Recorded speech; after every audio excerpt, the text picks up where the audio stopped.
trembling on a modest bosom. She crinkled a nose that could hide behind a penny. One crooked incisor poked just a couple millimeters ahead of her front teeth. This would be her moneymaker, the Cheshire detail, the bite mark in your memory. He looked like a giant next to the girl. He had always been tall. When I met him, he was 6'2" and 140 pounds.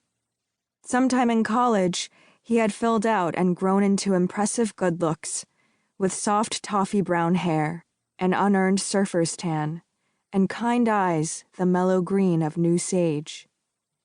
He wore dark jeans and a gray dress shirt, with a thread count higher than most people's sheets.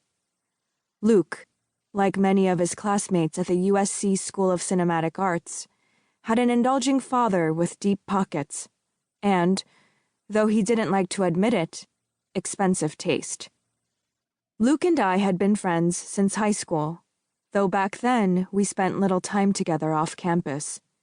We were both good students, and we developed a comfortable rapport over a series of shared classes, without getting to know each other particularly well.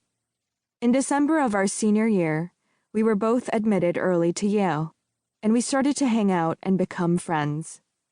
By a stroke of fate, we were placed in the same residential college our freshman year, and soon after that, I fell in love with his roommate. Except for a brief hiccup after Diego and I broke up, the three of us went through college like peas in a pod. After my freshman year, my family left Los Angeles for Houston. No one expected me to settle down in Texas, and after graduation, I moved back to my hometown. When I did, Luke was the reason I still felt at home. I did most of my movie-going, grocery shopping, and eating out with him. He spent the year after graduation contemplating life goals, then ended up in film school with an aspiration to produce documentaries with deep, important social messages. He was a fitting companion for a private tutor, without higher ambitions. Most weeks, I worked 20 hours for an hourly rate high enough to keep me afloat. We both had plenty of free time and lacked the credentials to judge each other, and 2 consecutive days without contact was a strange and infrequent occurrence. Luke cupped his hand and curled his fingers to call me over.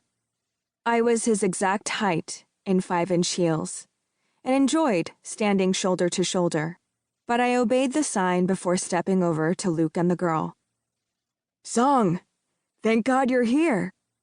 I raised an eyebrow and looked at the girl enjoying his company. "Are you in need of rescue?" He glanced at her and shook his head with a guilty smirk. "Just happy to see you." "Likewise, then. The place is really coming together." When I had visited on Wednesday, there had been nowhere to sit.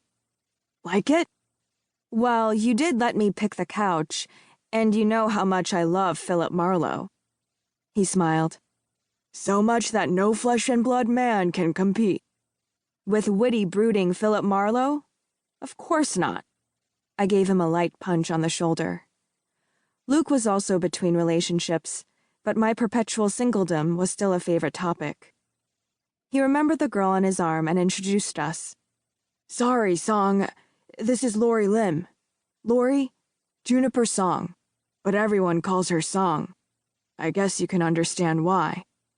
"Oh, shush. My parents were immigrants. Not all of us get to have names that wear sweater vests, Lucas William Cook." I turned to Lori and put out a hand and a "good to meet you" with my best meeting smile. She slid her tongue over the jutting corner of her jagged tooth and clamped it lightly in a lazy smile. Her dark eyes were sugar-glazed and sleepy, glitter lids fluttering and drooping. A lightweight. She took my hand in 2 dainty paws and planted a kiss, staining it with sparkling, plum-tinted lip gloss. Her glass pushed against her cheek, and a few drops of clear liquid spilled onto the floor. "You're tall, aren't you?" She looked at me, pupils hidden coyly, behind a wall of mascaraed lashes. "Can you tell she's a little drunk?" Luke yelled in whisper tones.